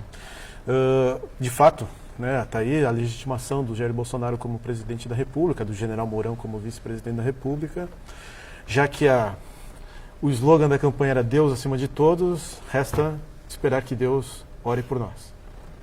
Pois é, professor Araújo, o que esperar de um governo Bolsonaro? Existe muita dúvida, né, em questão a qual realmente será a efetividade do seu plano de governo, mas ele tem uma bancada favorável a ele. Como é que tu enxerga esse cenário do Brasil a partir de 2019? Na realidade, os brasileiros optaram por eleger uma incógnita. A campanha eleitoral dificilmente pode ser caracterizada como uma campanha em que se primou pelo debate de propostas. Os próprios apoiadores de Jair Bolsonaro reconhecem que uma série de pontos que são importantes no plano de governo de alguém que pretende administrar um país das proporções do Brasil por 4 anos não estão claros. E, como se isso não bastasse, uma série de ideias, de proposições que foram feitas no plano apresentado e registrado junto à Justiça Eleitoral foram abandonadas. Por exemplo, o candidato dizia que iria fundir os ministérios da Agricultura e do Meio Ambiente, abandonou essa ideia. Dizia que iria sair do Acordo de Paris, abandonou essa ideia. E assim por diante. Não se sabe o que Bolsonaro pretende fazer no governo. Os próximos dias vão ser bastante importantes, porque ao se concentrar na composição do seu governo, que vai ser a sua tarefa agora até o dia 1º de janeiro, o Bolsonaro vai ser obrigado a tomar algumas decisões e definir algumas questões que ainda estão nebulosas. Lembrando que você pode nos mandar perguntas pelo Twitter e pelo Facebook na nossa live ou com a hashtag VotoJ. Nós recebemos uma pergunta da professora aqui da FAMECOS, Fecris Vasconcelos, um beijo para a Fecris, e a pergunta dela é: como vai se comportar a esquerda numa eventual vitória de Jair Bolsonaro? Há possibilidade de finalmente haver uma união ou supersegmentação desses partidos tende a continuar? Será que o PT ainda sabe ser oposição? Eu acredito que sim. Acho que o PT ainda sabe ser oposição. O PT ele vai se beneficiar, né, dessa ausência de plataforma econômica, especialmente que, como o professor Araújo comentou, nós não tivemos debate no segundo turno, não estão claras quais são as propostas. O general Mourão, ainda no dia de hoje, dava uma declaração de que a economia é o primeiro tema, é a primeira pauta que eles vão tratar, mas não se tem claro quais são essas propostas. Várias vezes o principal assessor econômico do Jair Bolsonaro, o Paulo Guedes, que é um economista competente, mas me parece ao mesmo tempo também um economista ingênuo, né? Ele foi desautorizado pelo próprio Bolsonaro, né? A questão da CPMF, a questão de privatizações. Então há uma tensão dentro da equipe do Bolsonaro, que aqui pode ser expressa por um militarismo nacionalista né, os principais assessores do Bolsonaro, especialmente na confecção de programas de governo e estudo do governo, são assessores militares, e de outro há essa bancada populista em volta do PSL, principalmente, e que caracteriza o próprio Bolsonaro. Então a gente tem essas tensões, no meio das quais o Paulo Guedes está inserido como uma plataforma liberal, como uma plataforma de privatização, que nem sempre tem o aval dessa equipe econômica do Bolsonaro. Então me parece que nessas fraquezas o PT tem grandes pontos fortes. O PT, claro, né, tem 30 milhões de votos no primeiro turno, tem 42 milhões, pelo menos até agora, de votos no segundo turno. Ainda é uma força relevante, maior bancada da Câmara, ainda aqui com 53 deputados apenas. Mas o PT tem uma grande chance nessas fraquezas de explorar o governo Bolsonaro. Uma questão muito relevante é como o Bolsonaro vai se comportar economicamente, né? Tu falou sobre a questão do Paulo Guedes, um comportamento liberal. O dólar reagiu em baixa à medida que o Bolsonaro crescia, mas de fato haverá um governo liberal sob comando do Jair Bolsonaro? Eu não tendo a acreditar, não tendo essa fé toda que o mercado depositou no Paulo Guedes. Na realidade, o mercado ele vive de euforias e vive de momentos de depressão muito fortes, ele tende a exacerbar isso. Isso ficou característico na queda do dólar, no fortalecimento do real e na queda do dólar. Ficou característico na valorização da Bolsa de Valores de São Paulo. Mas as agendas não foram colocadas em transparência. O fato do Bolsonaro se aliar ao Paulo Guedes foi o suficiente para o mercado supor que venha uma agenda liberalizante. Eu posso aqui fazer um paralelo com o primeiro ano do governo Dilma, na qual ela tinha como ministro da Fazenda o Joaquim Levy, né? E os dois entre si não se identificavam. Então, resta saber até que ponto, de fato, o Paulo Guedes vai ter essa autonomia para gerir a economia. A plataforma liberalizante está, sim, fez parte da carreira do Paulo Guedes. Resta saber se ele vai ter, né, mais uma vez, sentando na cadeira, vendo os problemas reais do governo nessa condição.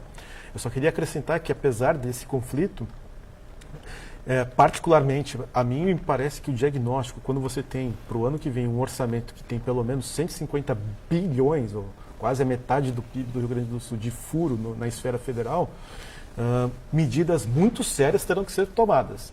E geralmente, aqui eu estou falando de medidas muito sérias, eu estou falando de um eufemismo para medidas impopulares. E, de novo, né, nós temos um governo populista que vai ter que ter esse jogo de cintura para comunicar adequadamente à população, o que muitos críticos disseram que o governo Temer não soube fazer, especialmente na questão da reforma da Previdência. Então, nós vamos ter um desafio muito grande em equacionar as tensões dentro da equipe e, ao mesmo tempo, manter essa verve populista, a popularidade do próprio Jair Bolsonaro em alta. Nós temos 88,44% das urnas apuradas em todo o Brasil.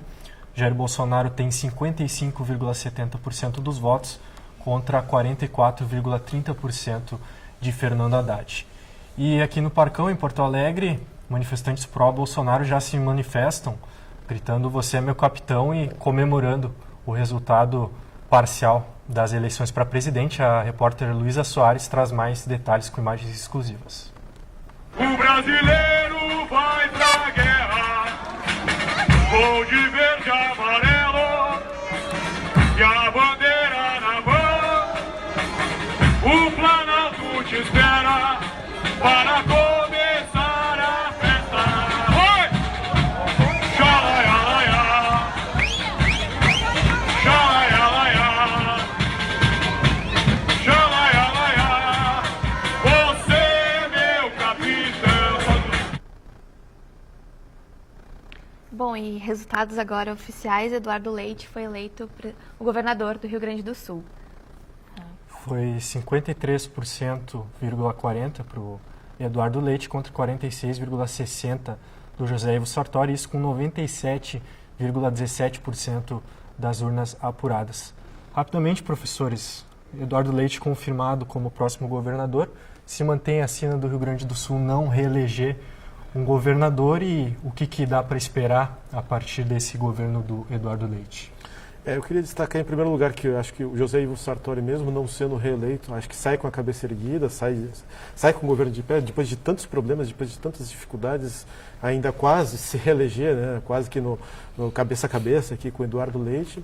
E, de outra parte, né, as perspectivas para o governo Eduardo Leite permanecem tais como as do José Ivo Sartori, permanecem as de gerir uma crise financeira no estado do Rio Grande do Sul. Isso passa pelo entendimento com o hipotético presidente Jair Bolsonaro, o provável presidente Jair Bolsonaro. E aí nós vamos ter, né, então, uma necessidade do Eduardo Leite se compor com o governo federal, que me parece chave nesse próximo mandato. De novo, como já dito anteriormente, na medida em que o Eduardo Leite, de repente, unir as suas pautas junto ao meu Zema em Minas Gerais, unir as suas pautas junto ao Wilson Witzel no Rio de Janeiro, nós teremos uma melhor chance de uma gestão financeira, pelo menos, ou essa gestão da crise econômica, a crise fiscal do Rio Grande do Sul, melhor em perspectiva de um acordo com a União. Araújo.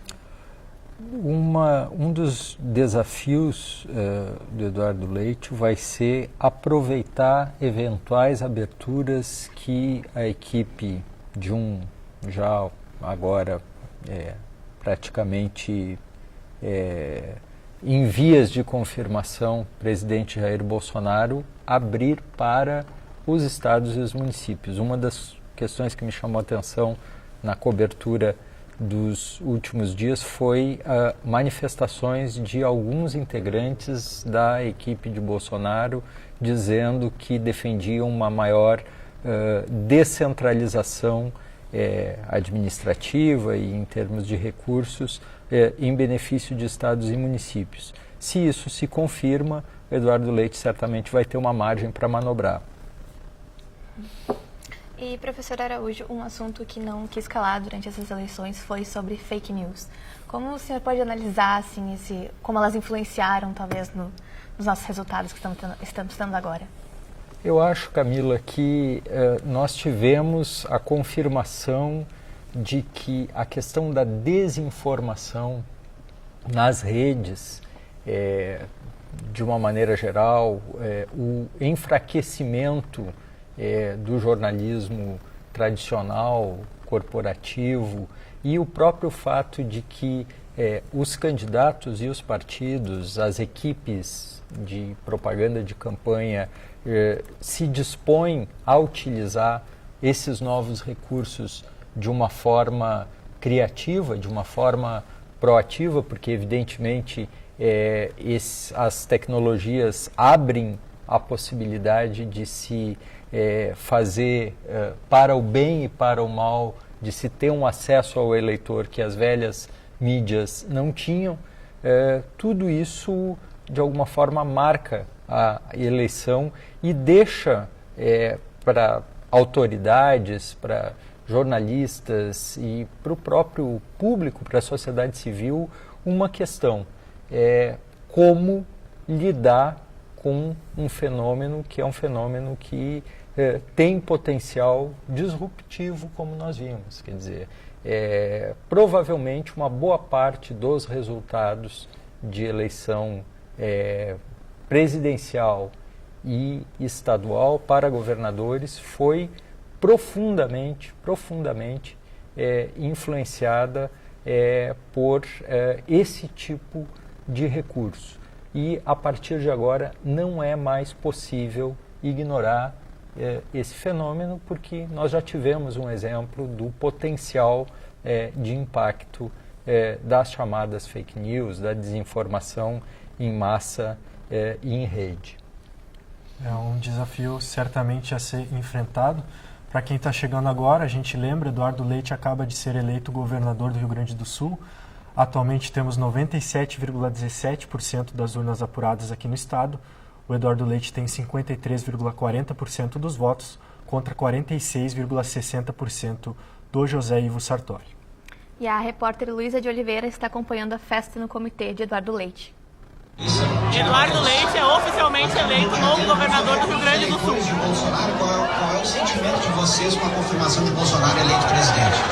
Olha, um sentimento de orgulho de saber que o Brasil vai voltar no caminho certo.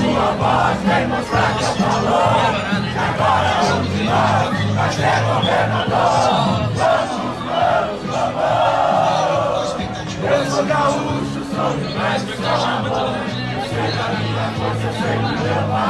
Beleza, pegar o último aqui. Não perde nada. Nosso repórter Roger Silva traz declarações do presidente do MDB aqui no estado, Alceu Moreira, logo após sair da casa do candidato a vice-governador, o Cairoli. Foram gigantes. Nosso partido e a coligação fizeram uma representação política do tamanho da democracia gaúcha, e a nossa lamentação profunda é ter institutos de pesquisa que seguramente agiram propositadamente como vigaristas para modificar o resultado eleitoral. Quantas pessoas não saíram de casa hoje para votar porque acharam que não adianta, não valeria a pena. Pois é, o resultado eleitoral está aí agora.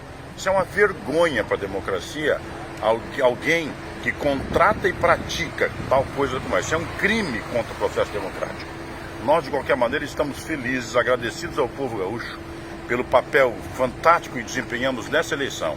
O MDB gaúcho mostrou ao Rio Grande do Sul que é possível praticar com seriedade, no meio da crise, sem recursos, atrasando salários, mas falando a verdade e ter a confiança de quase 50% do povo gaúcho no pleito eleitoral. Pois é, professores, então a gente tem aí o Alceu Moreira, presidente do MDB aqui no estado, falando em fraude. Vocês acreditam nessa hipótese ou é mais teoria da conspiração, até mesmo um choro de perdedor, por que não? É normal, acho que é uma reação quase que instantânea, né?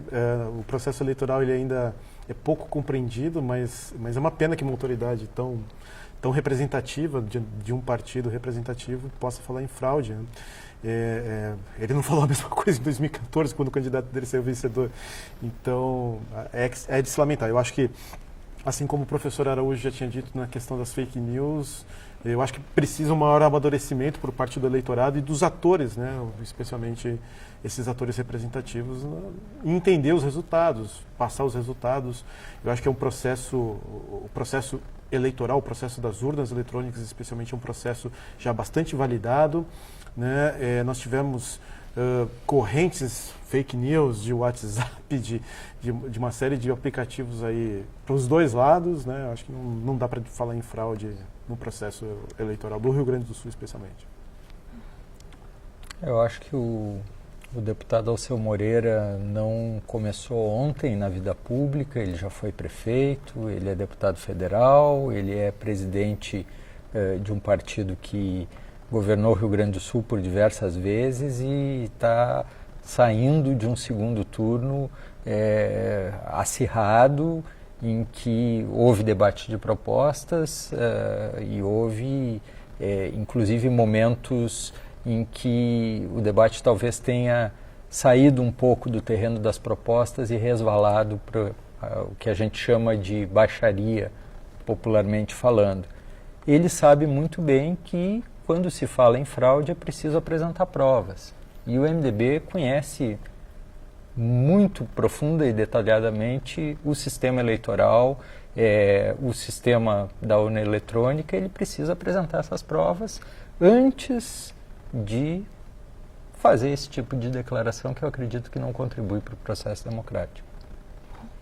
Lembrando que você pode acompanhar toda a nossa cobertura pelas redes sociais do Editorial J com a hashtag VotoJ e também pode mandar perguntas e comentários na nossa live do Facebook ou pelo Twitter. A nossa repórter Eduarda Endler mandou uma atualização pelo Twitter, que era o que nós já tínhamos comentado aqui, como o Nordeste apoiou muito o PT e o estado da Bahia, 72,28% dos votos foram para o presidenciável Haddad. É uma geografia do voto muito interessante, né? Porque ficou restrito ao Nordeste. Os estados vitoriosos do Haddad, me parece que em todo o resto do Brasil, o candidato Jair Bolsonaro saindo vencedor. É interessante, Camila, acompanhar os resultados talvez do estado do Ceará, onde a hipotética transferência de votos do candidato Ciro Gomes para o Haddad estava em xeque, né? Precisa ver se isso, examinar se isso de fato ocorreu. Sim, 70,70% dos votos do Ceará foram para o Então confirma-se, né, uma transferência de votos dos eleitores do Ciro Gomes para o Haddad, independentemente do Ciro Gomes ter se ausentado nesse segundo turno. Temos uma informação definitiva: Jair Bolsonaro é o novo presidente do Brasil. Foi eleito com, por enquanto, 55,54% dos votos contra 44,46% de Fernando Haddad, 94,44% das urnas apuradas então já definitivo, Jair Bolsonaro é o novo presidente do Brasil? Eu acho que chama atenção, professor Gustavo, os números absolutos. 55.205.000 votos de Jair Bolsonaro contra 44.193.000 votos de Fernando Haddad. Ou seja, a gente está falando aqui de uma diferença de 11 milhões e que, no caso de Bolsonaro, esses 55 milhões, eles representam um crescimento de 2 milhões de votos em relação aos famosos 53 milhões recebidos por Dilma Rousseff em 2014. Ótima observação, Araújo. E em relação a isso, também é importante ressaltar que os 49 milhões de votos recebidos por Jair Bolsonaro agora foram acrescidos, a apuração ainda está em andamento, mas já no final foram acrescidos em apenas 6 milhões, ao passo que o candidato Fernando Haddad acrescentou 14 milhões de votos, mais do que o dobro de acréscimo. Infelizmente, para o Haddad não foi possível superar o Jair Bolsonaro, mas foi mais que o dobro da quantidade acrescida pelo candidato Jair Bolsonaro. Bom, muito se falou sobre as estratégias para esse segundo turno. Foi uma eleição bastante polarizada e também atípica, porque não tivemos os debates, né? Quanto a essa estratégia do Bolsonaro, a partir do momento que ele foi liberado pelos médicos, funcionou de maneira adequada para ele? Eu acho que funcionou bastante, né? O famoso meter um atestado, porque na realidade o Jair Bolsonaro ele jogou aqui no popular pelo empate, né? Na medida que ele ficou a 4 pontos percentuais de fechar a eleição com maioria, que se provam nos números de hoje, ele, ao evitar os debates, evitou os ataques do candidato Haddad. Mais uma vez, a dinâmica do segundo turno pede que o candidato que saiu em desvantagem ataque o candidato que saiu em primeiro lugar, e não expôs também, acho que já foi comentado aqui, o quanto as propostas dele são vagas.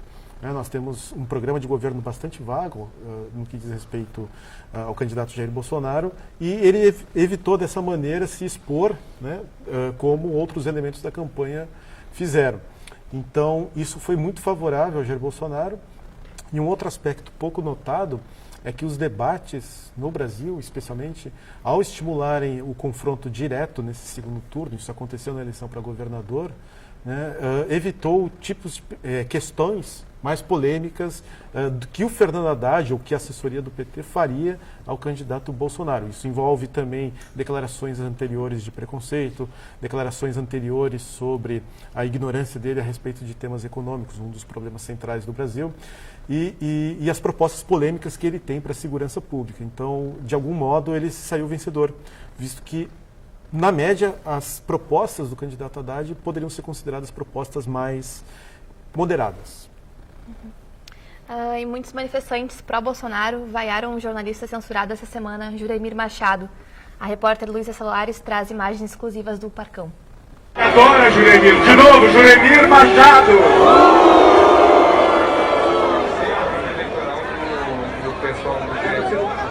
Ele disse que pediu demissão, depois voltou atrás, né?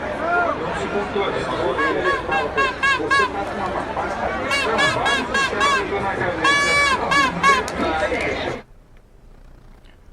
Bom, professores, o Bolsonaro, a gente sabe de todas as declarações dele, ele tem essa questão antissistêmica que o Araújo estava se posicionando. Então, além da questão econômica, em relação às instituições, também ao jornalismo, como é que esse resultado impacta esses setores da sociedade? Nós não sabemos para que lado o presidente eleito Jair Bolsonaro pretende conduzir a formação do seu governo a partir de amanhã. Essa dúvida certamente permeia neste momento exato em que nós estamos conversando aqui no Editorial J, os círculos mais próximos do presidente eleito. Certamente é uma preocupação que monopoliza os debates entre os 3 filhos do presidente eleito, que são seus colaboradores mais próximos, deputados e senadores como Onyx Lorenzoni, como Magno Malta, que não foram reeleitos, os generais que colaboraram com o plano de governo de Bolsonaro, que se reúnem num hotel em Brasília chamado Brasília Imperial. É um nome que eu espero que não seja da ordem daqueles nomes que condicionam destinos, mas a verdade é que esse grupo de generais aluga ou se considera, se informa que aluga salas por R$700 no Hotel Brasília Imperial para elaborar propostas para Bolsonaro, e todos eles devem estar se perguntando nesse momento que tipo de governo vai sair desse resultado das urnas.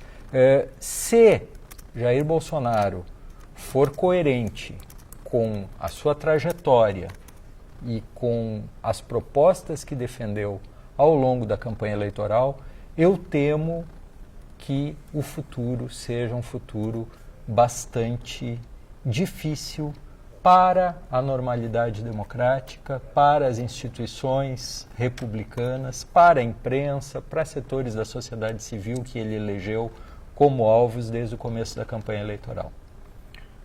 Bom, professor Gustavo, a gente sabe que a polarização que se deu mais uma vez no Brasil nessas eleições, de maneira até extremada, não vai acabar hoje, né? Apesar dessa eleição do Bolsonaro.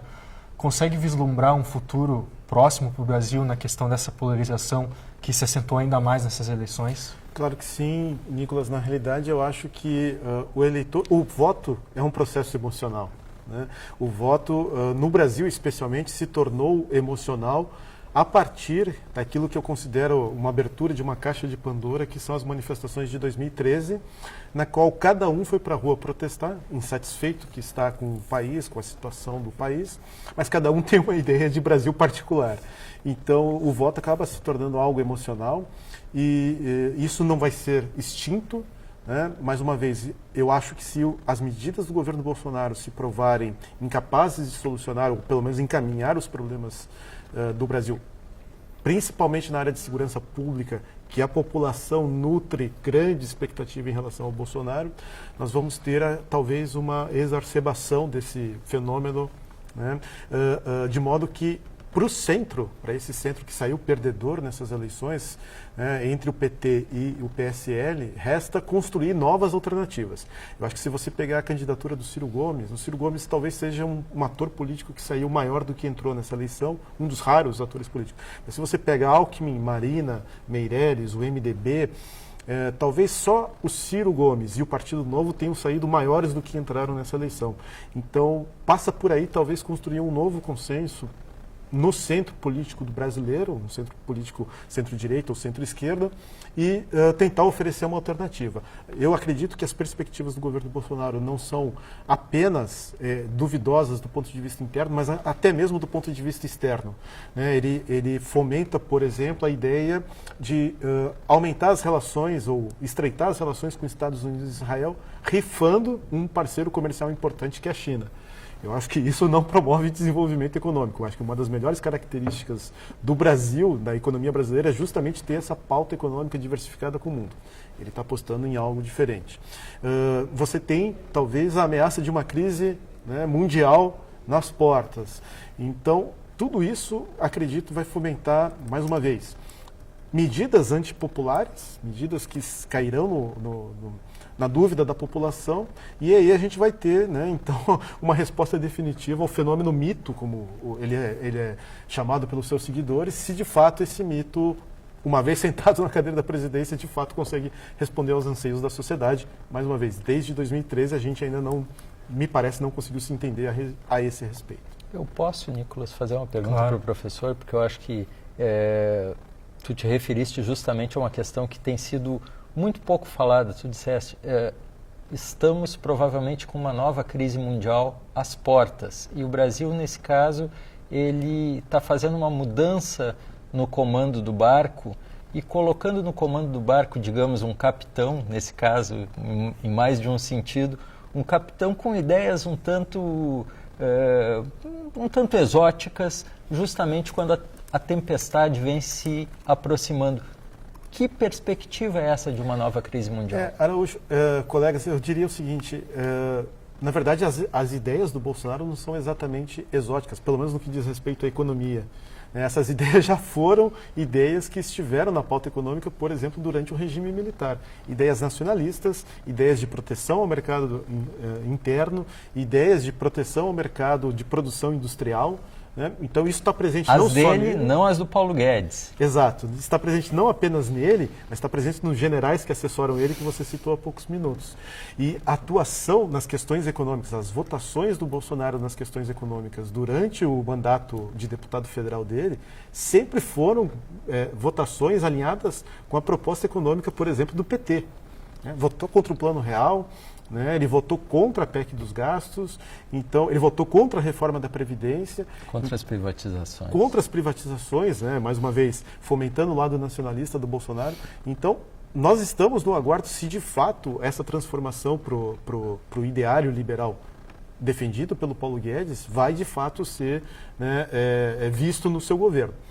Tenho para te dizer o seguinte, 150 bi de furo no orçamento precisam ser resolvidos. Uma das formas de resolver isso é alienar patrimônio, no vulgo privatizar. O Paulo Guedes é favorável. Eu não sei se a equipe do Bolsonaro é favorável. Outras formas de equacionar esses 150 bilhões de furo é aumentar impostos. O Paulo Guedes é contra, eventualmente a equipe do Bolsonaro pode ser a favor. Emitir mais dívida, o relatório recente do FMI há 3 semanas alerta para o fato de que o Brasil pode chegar a 100% de dívida em relação ao PIB nos próximos anos, o que é uma medida que, para todos os efeitos, é uma medida para países desenvolvidos, e no caso nós somos subdesenvolvidos, está completamente desalinhado com o padrão econômico brasileiro, ou fazer via inflação esse financiamento desses 150 bi. Qualquer proposta tem medidas muito duras para serem tomadas e desagradar, por consequência, a população. Então, por isso, eu imagino que ele manterá um rumo de discurso que vai focar na segurança pública e, na medida em que a economia afunda, vamos torcer para que não, mas na medida em que as soluções para a economia não apareçam, cada vez mais a pauta de costumes ou a pauta de segurança pública vai ser a tábua de salvação para ele tentar manter a popularidade durante o exercício da presidência. O futuro a Deus pertence, mas a gente pode claramente delinear que nós temos conflitos internos na equipe, é natural, mas conflitos bastante sérios dentro da equipe do Jair Bolsonaro, não apenas na economia, mas em uma série de assuntos que são delicados às portas de uma crise mundial que se avizinha. Vamos ver como se sucede a partir de 2019, com os novos representantes eleitos. Repassando mais uma vez, Eduardo Leite, eleito governador do estado do Rio Grande do Sul, e Jair Bolsonaro será o próximo presidente do Brasil. Professores, gostaria de agradecer a presença de vocês, Gustavo Inácio e Luiz Antônio Araújo. Foi muito bom compartilhar esse espaço com vocês. Esse foi o especial Voto J das eleições do segundo turno. Foram 12 horas de cobertura com dezenas de repórteres trazendo todos os detalhes das eleições no Rio Grande do Sul e no Brasil. Toda a produção foi feita pelos estudantes do Editorial J, o Laboratório de Jornalismo Convergente da Escola de Comunicação, Artes e Design da PUC, a FAMECOS. Nós ficamos com uma sequência de fotos feitas pela nossa equipe ao longo do domingo em Porto Alegre. A cobertura completa você encontra no nosso site www.editorialj.eusoufamecos.net. Agradecemos aos nossos convidados, repórteres, professores, técnicos e a audiência de todos. Boa noite. Boa noite.